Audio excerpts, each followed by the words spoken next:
जय हिंद दोस्तों, आप सभी को बहुत बहुत स्वागत है आपके अपने परिवार एनसीएस एकेडमी यूट्यूब चैनल पर। तो आज हम आप सभी के लिए लेकर आए हैं एक बहुत ही मज़ेदार टॉपिक जिसका नाम है संज्ञा। यानी संज्ञा इस चैप्टर को हम लोग बहुत ही अच्छे से देखने वाले हैं, एकदम शुरू से लेकर अंत तक। और संज्ञा के बारे में पूरा डिटेल एकदम अध्ययन करेंगे। यानी जितना पढ़ेंगे उतना में अगर आपको प्रश्न पूछे तो एक भी प्रश्न यहाँ से छूटेगा नहीं। यानी संज्ञा से पूछा गया प्रश्न एक भी आपको छूटने वाला नहीं है। तो इस वीडियो को आप लोग बहुत ही ध्यान से देखिएगा, बहुत ही हम आसान भाषा में समझाने की कोशिश करेंगे। तो चलिए वीडियो को शुरुआत करते हैं। और एक बात ध्यान दीजिए, ये क्लास जो है सभी क्लास के विद्यार्थी के लिए उपयोगी हो जाएगा।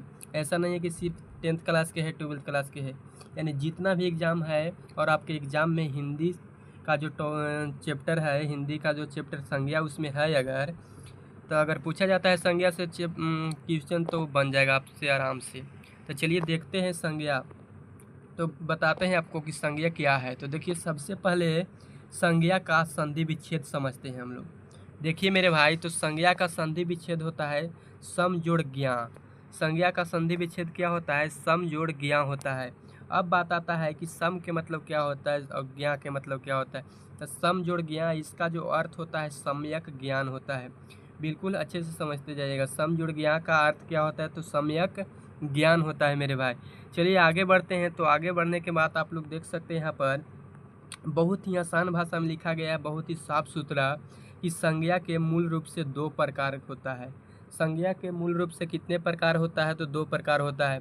आप लोग पढ़े होंगे कि संज्ञा के तो 5 प्रकार होता है, लेकिन वो भी हम लोग तुरंत पढ़ेंगे। सबसे पहले आप लोग यहाँ पर देखिए कि संज्ञा के दो प्रकार कौन कौन होता है। तो एक है अर्थार्थवाचक संज्ञा और एक है भाववाचक संज्ञा। एक है यथार्थवाचक संज्ञा और एक है भाववाचक संज्ञा। देखिए इसमें भी अलग अलग होता है, इसमें भी आप लोग अच्छे से ध्यान दीजिए। इधर आप लोग ध्यान दीजिएगा तो देखिए कि यथार्थवाचक जो लिखा गया है, जो दिखे नहीं, अरे सॉरी, जो दिखे, यानी जो दृश्य होगा, जो दिख जाएगा, वो शब्द जो होगा किस संज्ञा में हो जाएगा? तो यथार्थवाचक में हो जाएगा। और इसका उल्टा हो जाएगा, जो न दिखे यानी अदृश्य जो होगा भाववाचक संज्ञा हो जाएगा। यानी अर्थार्थवाचक और भाववाचक। देखिए यानी कौन कौन संज्ञा दिख जाएगा, 5 को जो आपका भेद है वो कौन कौन दिखेगा। तो देखिए, व्यक्तिवाचक संज्ञा हो जाएगा जो दिखेगा, जातिवाचक संज्ञा होगा जो दिखेगा, पदार्थवाचक संज्ञा होगा जो दिखेगा, और समूहवाचक संज्ञा होगा ये भी दिखेगा। जैसे व्यक्तिवाचक कुछ होता है किसी व्यक्ति, वस्तु, स्थान या जानवर के खास नाम, ये सब जो होगा ये सब आपको दिखेगा। यानी व्यक्तिवाचक संज्ञा हो जाएगा और अर्थार्थवाचक संज्ञा में आ जाएगा। जातिवाचक, जिससे किसी जाति के बोध होगा, वो भी आपको आँख से दिखेगा। पदार्थवाचक, कोई भी पदार्थ के बोध होगा, कोई भी द्रव्य का बोध होगा, वो भी आपका आ जाएगा अर्थार्थवाचक में। समूहवाचक, किसी समूह का, व्यक्ति या वस्तु के समूह का बोध होगा, किसी समुदाय का बोध होगा, ये भी आपको जो है आँख से दिखेगा, यानी ये अर्थार्थवाचक में आ जाएगा। और भाववाचक जो न दिखे, यानी एकलौता इसको भाववाचक ही हम लोग बोल सकते हैं। चलिए आगे चलते हैं। आगे आने के बाद आपसे पूछे कि प्राचीन हिंदी में संज्ञा के कितने भेद हैं, तो आप सब बोलेंगे कि प्राचीन हिंदी में संज्ञा के 5 भेद हैं, जो आप लोग आप लोग को याद होगा। व्यक्तिवाचक संज्ञा, जातिवाचक संज्ञा, भाववाचक संज्ञा, समूहवाचक संज्ञा और मेरे भाई पदार्थवाचक संज्ञा। इसको द्रव्यवाचक संज्ञा भी बोलते हैं। यहाँ पर कोई दिक्कत वाली बात नहीं है। अगर बात करें कि आधुनिक हिंदी में संज्ञा के कितने भेद हैं, जो अब हम लोग पढ़ते हैं वो संज्ञा के कितने भेद है, तो संज्ञा के मेरे भाई 3 ही भेद होता है। एक होता है व्यक्तिवाचक संज्ञा, एक होता है जातिवाचक संज्ञा और एक होता है भाववाचक संज्ञा। ये 3 गो ही भेद होता है। अब देखिए ये 3 गो भेद कैसे होगा, आप लोग समझिएगा। जैसे जातिवाचक संज्ञा में 2 गो आ जाता है, एक पदार्थवाचक संज्ञा और एक समूहवाचक संज्ञा। ये दोनों को हम लोग जातिवाचक संज्ञा में रख लेते हैं। अगर आप लोग अंग्रेजी में पढ़े होंगे तो एक तो हो जाता है प्रॉपर नाउन, एक होता है काउंटेबल नाउन, एक होता है अनकाउंटेबल नाउन। आप लोग पढ़े होंगे आधुनिक हिंदी वाला, जैसे मॉडर्न में पढ़े होंगे कि मॉडर्न में नाउन के कितने भेद हैं, तो 3 भेद होता है। एक होता है प्रॉपर नाउन, एक होता है काउंटेबल नाउन, एक होता है अनकाउंटेबल नाउन। वही है यहाँ पर पदार्थवाचक संज्ञा और समूहवाचक संज्ञा। ये दोनों होगा मेरे भाई काउंटेबल नाउन। अगर काउंटेबल नाउन है तो जातिवाचक संज्ञा में आ जाएगा, और भाववाचक तो अकेला आप समझ ही रहे हैं, यानी यहाँ पर हो जाएगा। चलिए आगे चलते हैं।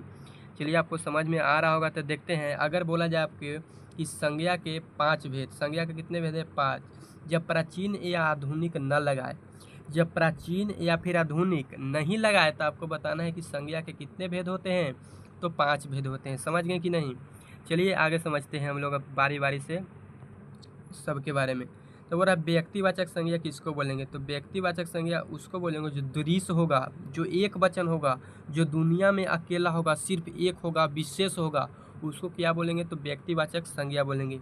और जातिवाचक संज्ञा क्या है? तो ये भी दृश्य होगा, शुरू में ही आपको बताए हैं यथार्थवाचक संज्ञा में ही। जिसके जैसे और हो, यानी जाति का मतलब क्या है? जिसके जैसे और। जैसे हम लोग लड़का जाति हैं तो लड़का बोलेंगे तो लड़का के जैसा और है। लड़की बोला तो लड़की के जैसा और है। कलम बोला तो कलम के जैसा और है। और यहाँ भी समझ सकते हैं आप लोग, इसका जो है बहुवचन बनता है, बहुवचन बनता है, लेकिन इसका बहुवचन नहीं बनेगा, तो नहीं बनेगा। चलिए आगे समझते हैं। इसका जो भाववाचक संज्ञा समझिए, ये अदृश्य होगा। क्या होगा? अदृश्य होगा, एक वचन होगा, यानी इसका भी बहुवचन नहीं बन सकता है। जिसे प्लेट में ना परोसा जा सके, बहुत ही इंपॉर्टेंट बात मेरे भाई। यानी भाववाचक संज्ञा किससे कहते हैं? तो जिसको जो है प्लेट में नहीं परोसा जाए, प्लेट में हम नहीं रख सकते हैं। भाववाचक संज्ञा को प्लेट में कैसे रखिएगा? जैसे दुख, तो दुख कोई बोले तो दुख को हम लोग क्या प्लेट में परोस सकते हैं? नहीं परोस सकते हैं। बोले कोई दर्द, बुढ़ापा, क्या बुढ़ापा को आप लोग प्लेट में रख लीजिएगा? तो नहीं रख पाइएगा। यानी किसके अंदर आ जाएगा? तो भाववाचक संज्ञा के अंदर आ जाएगा। चलिए आगे देखते हैं। तो आगे देखेंगे हम लोग, तो आगे है क्या? जैसे यहाँ पर बनाया गया है कि बुराई, बुराई जो है आपका भाववाचक संज्ञा है मेरे भाई। बुराई क्या है? तो भाववाचक संज्ञा, यानी बुराई को आप लोग प्लेट में परोस सकते हैं? तो बोलिएगा कि नहीं। और बुराइयां जो हो जाएगा ये जातिवाचक संज्ञा हो जाएगा। बुराइयां क्या हो जाएगा? जातिवाचक संज्ञा हो जाएगा। यानी इसका जो है शुरू में ही हमने पढ़े हैं कि इसका बहुवचन बनाया जा सकता है। यहाँ पर नोट में लिखा हुआ है कि भाववाचक संज्ञा यदि बहुवचन के रूप में हो, यानी बहुवचन के रूप में दिखे तो जातिवाचक हो जाती है। देखने में तो बुराइयां लग रहा है कि भाववाचक संज्ञा है, लेकिन यहाँ पर आप लोग गौर कीजिएगा तब बुराइयां जो लिखल है वो बुराई जो है यहाँ पर एक वचन है और बुराइयां जो है बहुवचन। यही बोल रहा है कि जब बहुवचन के रूप में अगर भाववाचक दिखाई दे तो वहाँ पर भाववाचक संज्ञा न होकर मेरे भाई जातिवाचक संज्ञा हो जाएगा। ये बहुत ही आसान भाषा में आप लोग समझ गए होंगे। चलिए आगे चलते हैं। देखिए आगे क्या लिखा गया है। तो आप लोग देखिएगा व्यक्तिवाचक संज्ञा, ये जो है बहुत ही यहाँ पर हम लोग गहराई में अध्ययन करने वाले हैं। तो देखिए फिर से आप लोग देखिएगा, जो किसी विशेष व्यक्ति, वस्तु, स्थान, इस सब का जो नाम बताएगा, जानवर, इस सब का नाम बताएगा, वो व्यक्तिवाचक संज्ञा होगा। आप लोग बहुत ही बचपन से ही पढ़ते आए होंगे। जिसे संज्ञा किसी व्यक्ति, वस्तु, स्थान या भाव के नाम को क्या कहते थे? तो संज्ञा कहते थे। जैसे प्रिया, लोटा, ग्रेटर, नोएडा, क्रोध, इस सब के सब क्या है? तो संज्ञा है, किसी न किसी के नाम है, उसी को संज्ञा बोलते हैं। यहाँ पर देखिए एफिल क्या है? एफिल टावर, ये भी किसी न किसी चीज़ का नाम ही है। आप लोग जानते हैं एफिल टावर। नवीन हो गया, कृष्ण हो गया, सिंधु हो गया, गंगा हो गया, बीरबल हो गया, जनवरी हो गया, फागुन हो गया, शक संवत हो गया, भारत हो गया, रक्षाबंधन, पृथ्वी, चंद्रमा, हिमालय, इस सब न सब कहीं न कहीं किसी न किसी का नाम जरूर है।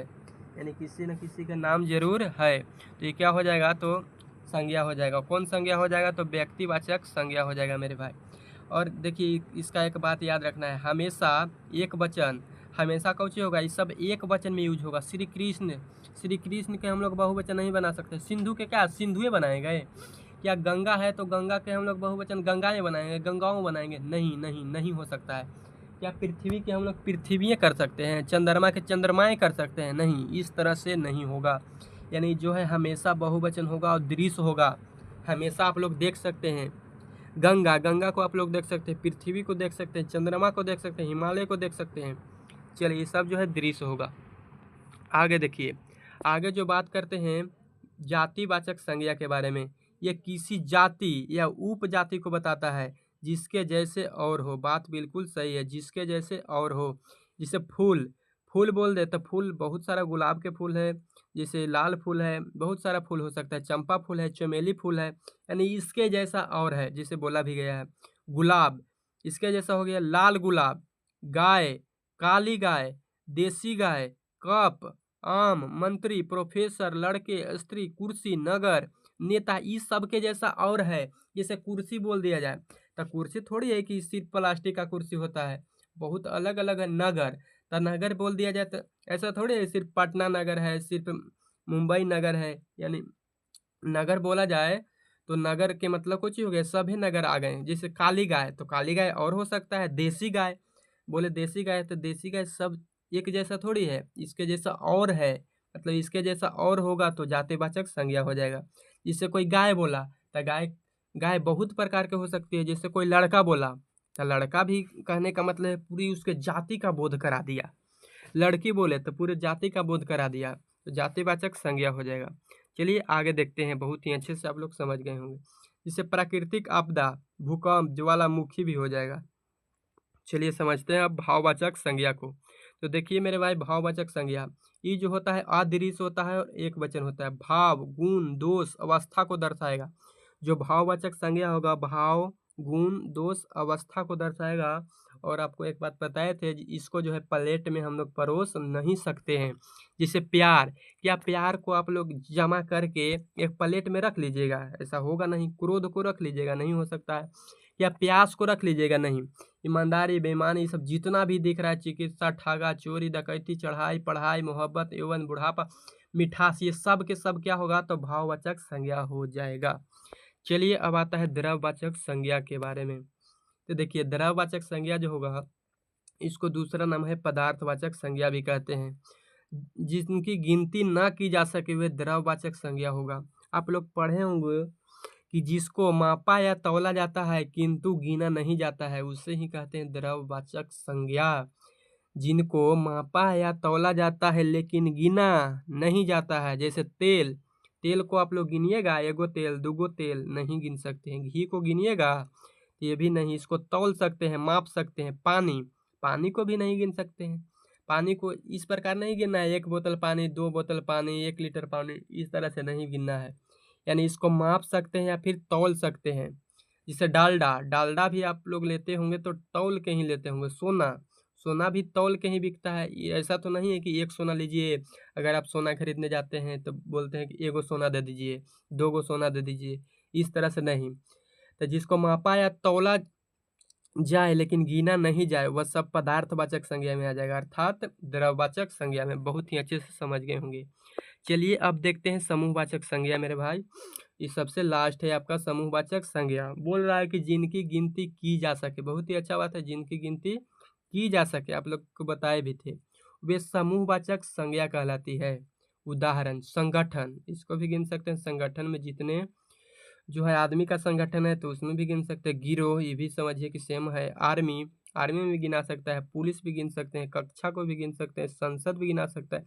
सेना भी गिना सकता है। दल भी गिना सकता है। सब कहीं ना कहीं समूह का बोध करा रहा है। संगठन का मतलब इसमें बहुत सारा मिल के एक संगठन बनाया गया है। गिरोह, आर्मी, सब एक समूह का बोध करा रहा है। अगर समूह का बोध करा रहा है किसी व्यक्ति के, किसी वस्तु के, तो क्या हो जाएगा? समूहवाचक संज्ञा हो जाएगा। और ये गिना सकता है, आप लोग याद रखिएगा, यानी काउंटेबल नाउन इसको बोल सकते हैं। चलिए आगे देखते हैं। तो आगे आप लोग देखिएगा, बहुत ही अच्छा से समझिएगा। हो रहा है कि भाववाचक संज्ञा का निर्माण, यानी भाववाचक संज्ञा का निर्माण कितने तरीके से हो सकता है? तो भाववाचक संज्ञा का निर्माण 5 तरीके से हो सकता है। ये आपको एग्जाम में बहुत ही अधिक पूछता है, यानी बहुत अधिक बार पूछा गया है। तो आप लोग इसको अच्छा से समझ लीजिए। बोल रहे हैं 5 प्रकार से, कौन कौन 5 तरीका है? तो देखिए विशेषण के तरीका से हम लोग बदलाव कर सकते हैं, क्रिया से कर सकते हैं, अवयव से कर सकते हैं, और जातिवाचक संज्ञा से और सर्वनाम से। सिर्फ 5 ही तरीका है और 5 तरीका से ही भाववाचक संज्ञा का निर्माण कर सकते हैं। चलिए सबसे पहला विशेषण से करके हम लोग देखते हैं। जैसे ऊंचा लिखा लेते हैं, ऊंचा से क्या बनेगा? ऊंचाई हो जाएगा। नीचा से क्या होगा? नीचाई हो जाएगा। युवा से यौवन, वीर से वीरता, संतुष्ट के संतुष्टि, विद्वान के विद्वता, बूढ़ा के बुढ़ापा हो जाएगा। ये जो बन रहा है इधर साइड वाला मेरे भाई, इधर साइड वाला जो बन रहा है, ये सब भाववाचक संज्ञा होगा। क्या होगा? भाववाचक संज्ञा होगा। और इधर वाला जो आपको दिखाई दे रहा है, ये सब क्या होगा? तो विशेषण हो जाएगा। ये सब क्या हो जाएगा? तो विशेषण। और इधर वाला क्या होगा? तो भाववाचक संज्ञा होगा। ये आप लोग समझ सकते हैं। चलिए आप लोग आगे देखिए। पीला के क्या होगा? पीलापन। भूखा के क्या होगा? भूख। और ठंडा के क्या होगा? तो ठंडक। बहुत ही अच्छे से आप लोग समझ गए होंगे। तो चलिए वीडियो हो गया कंप्लीट, यानी संज्ञा के बारे में कुछ भी पूछे आपसे तो आप लोग बहुत ही आसानी से बता दीजिएगा। यानी बहुत ही आसान तरीके से हम लोग समझाने की कोशिश किए और आपको समझा भी दिए। एक बार शुरू से लेकर देख लीजिए। संधि का संधि विच्छेद क्या होगा? तो संज्ञा का संधि विच्छेद सम जोड़ ज्ञान है, सम्यक ज्ञान हो जाएगा। संज्ञा के मूल रूप से दो प्रकार है, यथार्थवाचक संज्ञा और भाववाचक संज्ञा। देखें, यथार्थवाचक संज्ञा जो दिखे दृश्य हो, जो ना दिखे अदृश्य हो, भाववाचक संज्ञा हो जाएगा। अर्थार्थवाचक संज्ञा में सिर्फ 4 गो होगा, व्यक्तिवाचक, जातिवाचक, पदार्थवाचक, समूहवाचक। चलिए आगे देखते हैं। तो आगे हम लोग पढ़े कि प्राचीन हिंदी में संज्ञा के कितने भेद हैं? तो संज्ञा के 5 भेद देखें और आधुनिक में 3 देखें। प्राचीन में जो आप लोग 5 पढ़ते हैं वही आ जाएगा, और आधुनिक में जातिवाचक संज्ञा 2 गो को कवर करेगा, यानी पदार्थवाचक, द्रव्यवाचक को और समूहवाचक को। और आगे देखिए, तो आगे आपको बताएं कि संज्ञा के अगर भेद पूछे सिर्फ कि कितने भेद, तब 5 बताना है, जब प्राचीन या आधुनिक ना लगाए तो। अब यहाँ बताएं आपको व्यक्तिवाचक संज्ञा के बारे में, दृश्य होगा, एक वचन, ये सारी चीज़ आपको बता ही दी। जिसके जैसा कोई और ना होगा जातिवाचक हो जाएगा, इसका जो है बहुवचन बनाया जा सकता है। भाववाचक संज्ञा भी देख लिए हम लोग, जो एक वचन होगा, अदृश्य होगा, जिसे प्लेट में ना परोसा जा सके। और देखिए बुराइयाँ के हम लोग बनाए, बुराई जो है आपका एक वचन है, इसका जो बहुवचन बनाएंगे तो जातिवाचक संज्ञा हो जाएगा, यानी भाववाचक संज्ञा से जातिवाचक संज्ञा में बदल जाएगा। आगे हम लोग पढ़े भाववाचक संज्ञा यदि बहुवचन के रूप में हो, यानी दिखे तो बहुवचन के रूप में दिखे तो जातिवाचक संज्ञा होगा, आपको ऊपर ही बता दिए। और व्यक्तिवाचक संज्ञा ये सारी चीज़ आपको बताए हैं अभी ही। तो चलिए, ये आपका जो है पूरा संज्ञा कंप्लीट हो गया। तो आप सभी को वीडियो देखने के लिए बहुत ही धन्यवाद। और अगला किस टॉपिक पर वीडियो चाहिए, किस चैप्टर का वीडियो चाहिए, वो कमेंट बॉक्स में आप लोग ज़रूर बताइए। तो बहुत बहुत धन्यवाद आप सभी को। जय हिंद, जय भारत।